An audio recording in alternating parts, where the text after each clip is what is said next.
हरदासपुरी Greece social welfare doctor BR Ambedkar mission society Greece प्रधान और मेरे नाल प्रेम जी सारिया गुरु सभावां वालों आए हैं। और सब तो पहला जिंदाबाद जिंदाबाद, वापस करो वापस करो वापस करो वापस करो।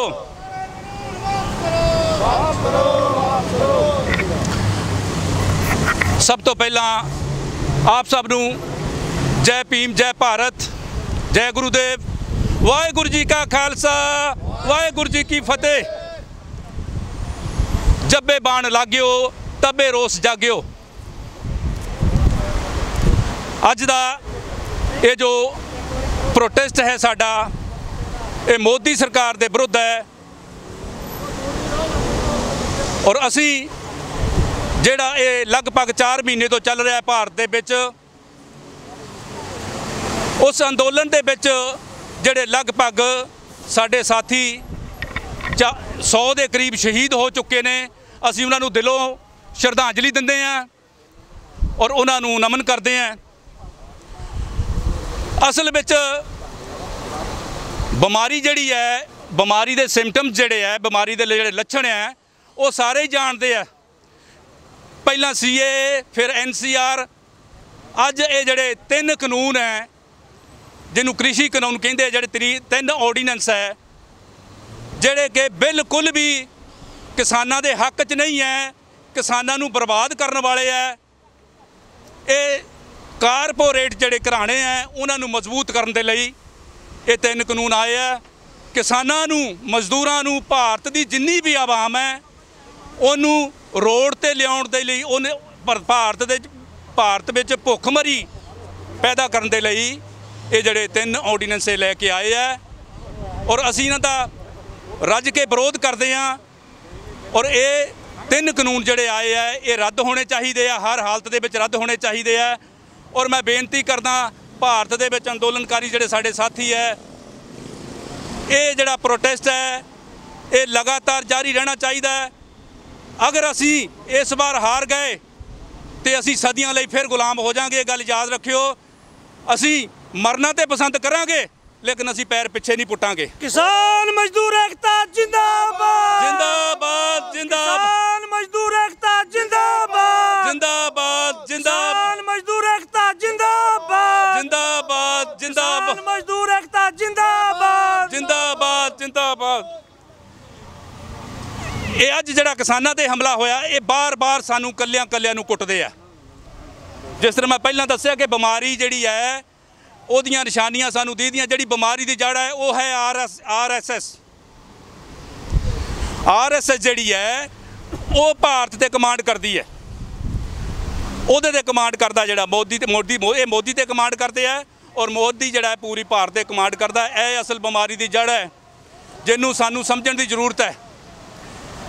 असल दे विच जिहड़ी बीमारी है ये सारे कानून लागू करन दी जिहड़ी वजह है वो ये है कि भारत नूं गुलाम किया जाए तो भारत दे विच हिंदू राष्ट्र बनाया जाए। यह असल दे विच गल अज जिहड़ा किसानां ते इन्हां ने वार कीता है, किसान मजदूरां नूं जिहड़ा रोड ते लियाउण दी जिहड़ी साजिश जिहड़ी है ये पहले तो तैयार हो चुकी है। 2019 दे विच ही अडानी अंबानी दे जिहड़े स्टोर है वो बनाने शुरू कर दिते और उन्हां नूं बकायदा तौर पर इन्हां ने आदिया दिता, बकायदा तौर पर उसकी परमिशन दे दी है। ये सारी गिणी मिथी जिहड़ी है साजिश है। और ये जिहड़ियां साजिशां है ये अज किसानां नूं, मजदूरां नूं रोड ते लियाउण वालियां जिहड़ियां साजिशां ये बंद कर देण। असी ये जिहड़ा अंदोलन उदों तक जारी रहेगा जदों तक कि 3 जिहड़े कानून है ये पिछे नहीं लाए जाते। आ जिहड़े ड्रामे करते फिरदे आ ना, आ जिहड़े भड़ूए जिहड़े RSS दे भड़ूए जां हिंदू लोग जिहड़े ड्रामे करते फिरदे आ कि किसान अन्नदाता किस तरह हो सकता है, इन्होंने ये नहीं पता है किसान जिहड़ा किसी भी देश की रीढ़ की हड्डी होया करता है। जे रीढ़ की हड्डी टुट जाए तो जिहड़ा देश है वो तबाह हो जाता है। ये जिहड़े ये गल्लां करते फिरदे ना कि असीं मोदी दे नाल है, मोदी दे नाल है, मोदी ने अज तक पूरे भारत नूं तबाह करके रख दिता है। खजाने खाली ने। RBI जिहड़ी बैंक है ਉਹਦਾ ਤੁਸੀਂ गूगल 'ਚ ਜਾ ਕੇ देखो, एक भी पैसा कोल नहीं है। ये पुलवामा करा सकते हैं, अपने भारत देश के फौजियों आप ये मरवा सकते हैं। देश दे विच अग्गां लवा सकते, भारत नूं तबाह कर सकते हैं ये सारे मिल के। लेकिन ये कोई इंसानियत का काम नहीं कर सकते, चंगा काम नहीं कर सकते। ये गुलवार करते चेले सरवर दे चेले है। भारत सरकार मुर्दाबाद मुर्दाबाद मुर्दाबाद भारत सरकार मुर्दाबाद मुर्दाबाद मुर्दाबाद किसान एकता जिंदाबाद किसान एकता जिंदाबाद किसान एकता जिंदाबाद किसान मजदूर एकता जिंदाबाद मोदी सरकार मुर्दाबाद हिंदुस्तान सरकार हिंदुस्तान ना जी कहो, हिंदुस्तान ते कदे कहो ही ना। ये सब तो पहला बार जिहड़ा भारत के संविधान के उत्ते कीता गया है ना, वो हिंदुस्तान कह के कीता गया। हिंदुस्तान किसी भी नक्शे दे विच नहीं है मेरे साथियों, समझ लो गल नूं। हिंदुस्तान जिहड़ा आ उहनूं भारतीय संविधान के अंदर we the peoples of India जिहड़ी पहली लाइन है बाबा साहब ने लिखी भारतीय संविधान दे विच, असीं सारे भारत दे वासी ਉਹਦੇ 'ਚ ना तो किते हिंदू नूं जगह हिंदू राष्ट्र जिहड़ा बनाउण दीयां गल्लां करदे ना, ਉਹਨੂੰ किते जगह नहीं है। और ना ही ये ਜਿਹੜੀਆਂ षडयंत्र रच रहे उन्होंने किते जगह नहीं है। ਜਿਹੜਾ ਇਹ सीरियलों के विच भी, ये अपनी फिल्मों के विच भी इन्होंने सानू 50 साल पहला ही जय हिंद कहना सिखा दिता है। सारा ये संविधान के उल्ट है और सारा कुछ उत्थों ये शुरू होया। ये सारे लोग संविधान के विरोधी है, इन्हें संविधान नूं कदे मन्निया नहीं। और ਜਿਹੜੇ 3 ये बिल लैके आए आ, 3 ऑर्डीनेंस ਜਿਹੜੇ लैके आए आ, ये संविधान के बिल्कुल बरखिलाफ आ, ਜਿਹੜੇ कि बिल्कुल नहीं सी होने चाहिए। और किड्डी वड्डी साजिश तुसीं देखो, ये स्टेटां का मामला है। भारत की गौरमेंट नूं कोई हक ही नहीं है कि ये 3 बिल पास करे, और ना ही ये उत्थे सहमति के नाल बिल पास कीते आ, धक्के नाल घर बैठ के ही इन्होंने पास करवा लिया। ये स्टेटां का मामला है। भारतीय गौरमेंट ने एक बहुत बड़ा हमला किया है किसान मजदूरों के उत्ते। ये जिहड़े बिल लैके आए आ सिर्फ कारपोरेट अबानी अडानी घराणे जिहड़े उन्हां दे लई 5% बंदियां दे लई। और ये जिहड़े बिल आ जिहड़ा सुप्रीम कोर्ट दे विच भी लैके गए आ, सुप्रीम कोर्ट का भी कोई हक नहीं है भी इन्हां 3 बिलों नूं वो पेंडिंग करे, उहनूं ते सीधा ही रद्द करना चाहिए सी। और सब तो वड्डी जिहड़ी गल है वो ये है कि अज भारत फिर मुड़ के अपने एक दूजे नाल बाहां दे विच बाहां पा के चल रहा है। वो गल नूं समझ गया है कि ये जिहड़ी बीजेपी सरकार है ठग है, चोर है, इन्हां दा एजेंडा ही वो लोग ने जिन्होंने संविधान नूं कदे भी स्वीकार नहीं किया, कदे भी स्वीकार नहीं किया। ये ड्रामे करके इन्होंने संविधान के विच 100 कम से कम 142 बार जिहड़ी सोध कर दी है, संविधान दी धज्जियां उड़ा चुके हैं। और नवा जिहड़ा इन्होंने संसद इसलिए बनाना, इस करके बनाना शुरू किया है कि हिंदू राष्ट्र के उत्थों कानून लागू होणगे, हिंदू राष्ट्र के कानून उत्थों लागू होणगे। ये कदे नहीं हो सकता। संविधान मैं सारे पूरे वर्ल्ड के जिथे जिथे मेरी आवाज़ सुन रही है, मैं बेनती करदा सारिਆਂ ਨੂੰ कि अगर भारत के विचों संविधान चला गया, भारत सदियों लिए गुलाम हो जाएगा। फिर दोबारा मनुस्मृति लागू होएगी। मैं पत्थर ते लकीर लिख के दसदा, जिस दिन मनुस्मृति लागू हो गई तो तुहानूं पता लग जाएगा कि सदियां पुराना जिहड़ा इन्होंने जदों इन्होंने 2500 साल पहलां जिहड़ी मनुस्मृति लागू की सी, वो साडे गलां दे विच इन्हां कुज्जे पा देने आ। ये गल समझ लिओ।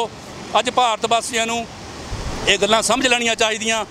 और ये जिहड़ी बीजेपी सरकार आ इहनूं ला देना चाहिए। ये हुण समा है, हुण सत श्री अकाल, हुण समा है कि बीजेपी सरकार का जिहड़ा आ वो पत्ता साफ कर दिओ। असल दे विच बीजेपी सरकार नहीं है, ये RSS का एजेंडा है।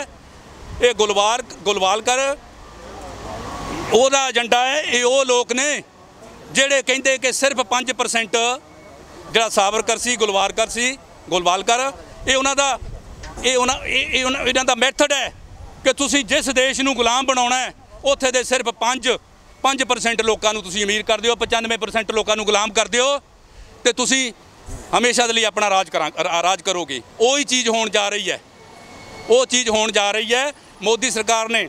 और सब तो वड्डी जिहड़ी गल है, मैं पूरे वर्ल्ड नूं बेनती करदा हथ जोड़ के कि जिहड़ी इन्हां दी माँ है EVM जिहड़ी इन्हां दी माँ है, जिथों पैदा होके आउंदे आ, सब तो वड्डा संविधान ते हमला जिहड़ा वो EVM द्वारा किया गया है।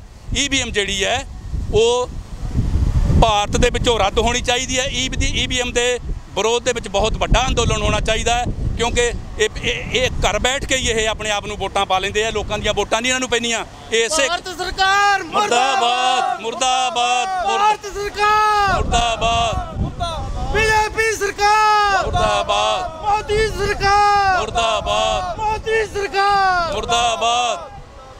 ये जिहड़ी EVM है, जिन्ना चिर भारत दे विचों EVM नहीं जाती, नहीं खत्म होंदी, तुसीं जिन्ना भी मर्जी जोर ला लो, ये जिहड़ा गुंडा जिहड़ा राज है, ये कदे खत्म नहीं होएगा। सानू घरां दे विच बंद करके मार दिता जाएगा। EVM खत्म होनी चाहिए है। बैलेट पेपर जिहड़ा होना चाहिए भारत दे विच, ये जिन्हां दे कोलों इन्हां ने EVM लई आ, उत्थे भी बैलेट पेपर ते जिहड़ी वोट हुंदी है, वो कहंदे असीं बेवकूफ हां भी असीं EVM लिआईए, ਉਹਦੇ 'ਚ छेड़छाड़ हो सकती है। और भारत ਦੇ ਵਿੱਚ ਇਹ सिद्ध हो चुका है कि EVM ਦੇ ਨਾਲ ਵੋਟਾਂ ਜਿੱਥੇ 10,000 ਵੋਟ है, वो EVM ਦੇ ਵਿੱਚੋਂ 12,000 ਵੋਟ ਨਿਕਲਦੀ है, ਜਿੱਥੇ ਬੰਦੇ ही है नहीं। ये सारा घपला करके EVM ਦੇ ਨਾਲ ਇਹ ਜਿੱਤੀ ਹੋਈ ਸਰਕਾਰ है। ਅਸਲ ਦੇ ਵਿੱਚ ਹਿੰਦੂ ਰਾਸ਼ਟਰ ਬਣਾਉਣਾ ਚਾਹੁੰਦੇ ਆ ਭਾਰਤ ਨੂੰ, ਜਿਹੜਾ ਕਿ ਇਹ ਭੁੱਲ ਜਾਣ, ਇਹਨਾਂ ਦੇ ਇਹ ਸੁਪਨੇ 'ਚ ਵੀ ਨਾ ਸੋਚਣ ਕਿ ਹਿੰਦੂ ਰਾਸ਼ਟਰ ਬਣ ਜਾਏਗਾ। ਔਰ ਇਹਨਾਂ ਦੀਆਂ ਸ਼ਰਾਰਤਾਂ ਇਹੀ ਆ ਵੀ ਅਸੀਂ ਭਾਰਤ ਨੂੰ ਹਿੰਦੂ ਰਾਸ਼ਟਰ ਬਣਾਉਣਾ ਹੈ। ਇਹਨਾਂ ਨੇ ਨਾ ਤੇ ਬਾਬਾ ਸਾਹਿਬ ਡਾਕਟਰ ਅੰਬੇਦਕਰ ਨੂੰ ਕਦੇ ਸਮਝਿਆ, ਔਰ ਨਾ ਹੀ ਇਹਨਾਂ ਨੇ ਪੰਜਾਬ ਦੇ ਜਿੰਨੇ ਸਾਡੇ ਗੁਰੂ ਸਾਹਿਬਾਨ ਆਏ ਆ, ਉਹਨਾਂ ਦੇ ਏਜੰਡੇ ਤੇ ਇਹਨਾਂ ਨੇ ਕੰਮ ਕਰਨ ਦੀ ਕੋਸ਼ਿਸ਼ ਕੀਤੀ ਹੈ। ਸਤਿ ਸ੍ਰੀ ਅਕਾਲ। ਔਰ ਹਮੇਸ਼ਾ ਇਹ ਜਾਤ ਪਾਤ ਨੂੰ ਕਾਇਮ ਰੱਖਣਾ ਚਾਹੁੰਦੇ ਆ, ਜਾਤ ਪਾਤ ਨੂੰ ਕਾਇਮ ਰੱਖਣਾ ਚਾਹੁੰਦੇ ਆ ਕਿ ਲੋਕ ਵੰਡੇ ਰਹਿਣ, ਆਪਸ ਵਿੱਚ ਮਿਲ ਨਾ ਸਕਣ। ਇਹ ਇਹਨਾਂ ਦਾ ਹਿੰਦੂ ਏਜੰਡਾ ਜਿਹੜਾ ਹੈਗਾ ਆ, ਹਿੰਦੂ ਰਾਸ਼ਟਰ ਬਣਾਉਣ ਦਾ ਉਹ ਏਜੰਡਾ, ਉਹ ਮੇਰੇ ਵੀਰੋ ਤੁਸੀਂ ਪੂਰਾ ਨਹੀਂ ਹੋਣ ਦੇਣਾ। ਤੁਸੀਂ ਆਪਸ ਵਿੱਚ ਹੁਣ ਸਮਾਂ ਆਇਆ ਹੈ ਕਿ ਅਸੀਂ ਬੜੇ ਸਾਲਾਂ ਦੇ ਬਾਅਦ ਇੱਕ ਦੂਜੇ ਦੇ ਕੋਲ ਆਏ ਆ, ਅਸੀਂ ਇੱਕ ਦੂਜੇ ਦੇ ਨਾਲ ਆਏ ਆ, ਇੱਕ ਦੂਜੇ ਨਾਲ ਹੱਥ ਮਿਲਾਇਆ ਹੈ। ਇੱਕ ਕਾਸਟ ਜਿਹੜਾ ਜਾਤ ਪਾਤ, ਇਹ ਬ੍ਰਾਹਮਣਵਾਦ ਨੇ ਜਿਹੜੀ ਜਾਤ ਪਾਤ ਪੈਦਾ ਕੀਤੀ। ਸਤਿ ਸ੍ਰੀ ਅਕਾਲ। ਇਹ ਜਿਹੜੀ ਬ੍ਰਾਹਮਣਵਾਦ ਨੇ 6,743 ਜਾਤਾਂ ਪੈਦਾ ਕੀਤੀਆਂ, ਸਾਨੂੰ ਵੰਡ ਕੇ ਰੱਖਿਆ। ਉਹਦੇ ਵਿਰੋਧ ਦੇ ਵਿੱਚ ਇੱਕੋ ਹੀ ਇੱਕ ਤਾਕਤ ਹੈ, ਜਿਹੜਾ ਗੁਰੂ ਗ੍ਰੰਥ ਸਾਹਿਬ ਜੀ ਮਹਾਰਾਜ, ਉਹਨੇ ਇਹਨਾਂ ਨੂੰ ਆ ਕੇ ਪੂਰੀ ਤਰ੍ਹਾਂ ਇਹਨਾਂ ਦਾ ਮਲਿਆ ਵੇਟ ਕੀਤਾ। ਲੇਕਿਨ ਸਾਡੇ ਲੋਕਾਂ ਨੂੰ ਇਹਨਾਂ ਨੇ 6,743 ਜਾਤਾਂ 'ਚ ਵੰਡ ਕੇ ਰੱਖਿਆ, ਇਸ ਕਰਕੇ ਅਸੀਂ ਇਕੱਲੇ ਹੋ ਗਏ। ਲੇਕਿਨ ਅੱਜ ਸਮਾਂ ਹੈ, ਭਾਰਤ ਨੂੰ ਬਚਾਉਣਾ ਸਾਡੇ ਹੱਥ ਦੇ ਵਿੱਚ ਹੈ, ਭਾਰਤੀ ਸੰਵਿਧਾਨ ਨੂੰ ਬਚਾਉਣਾ ਸਾਡੇ ਹੱਥ ਦੇ ਵਿੱਚ ਹੈ। किसान मजदूर एकता जिंदाबाद, किसान मजदूर एकता जिंदाबाद, किसान मजदूर एकता जिंदाबाद, किसान मजदूर एकता जिंदाबाद, किसान मजदूर एकता जिंदाबाद।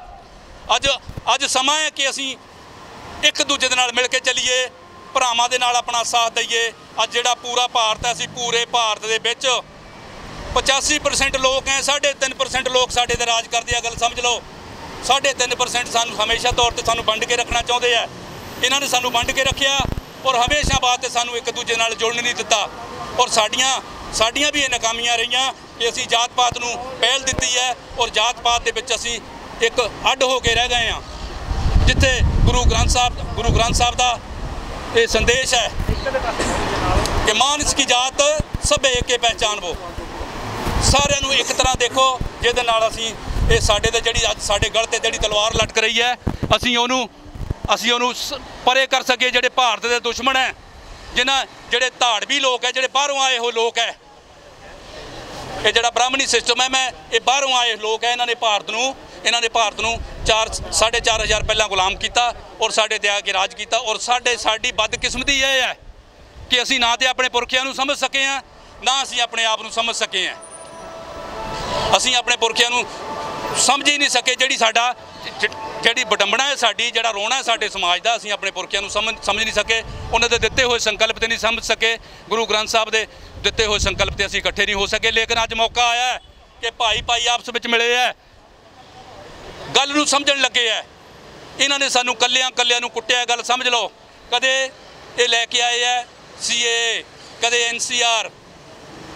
ਇਹ ਜਿਹੜੀਆਂ ਸਾਰੀਆਂ ਸਾਜ਼ਿਸ਼ਾਂ ਜਿਹੜੀਆਂ ਹੋ ਰਹੀਆਂ, ਇਹ ਭਾਰਤ ਦੇ ਲੋਕਾਂ ਨੂੰ ਤਬਾਹ ਕਰਨ ਵਾਲੀਆਂ ਸਾਜ਼ਿਸ਼ਾਂ ਹੈ। ਇਹ ਕੱਲੇ ਨੂੰ ਕੁੱਟਦੇ ਆ। ਗੱਲ ਸਾਰੇ ਸਮਾਜ ਨੂੰ, ਪੂਰੇ ਸਾਡੇ ਭਾਰਤ ਵਾਸੀਆਂ ਨੂੰ ਸਮਝ ਲੈਣੀ ਚਾਹੀਦੀ ਹੈ। ਜਿੱਥੇ ਵੀ ਕੋਈ ਬੈਠਾ, ਇਹ ਕੱਲੇ ਨੂੰ ਮਾਰਨਾ ਚਾਹੁੰਦੇ ਆ।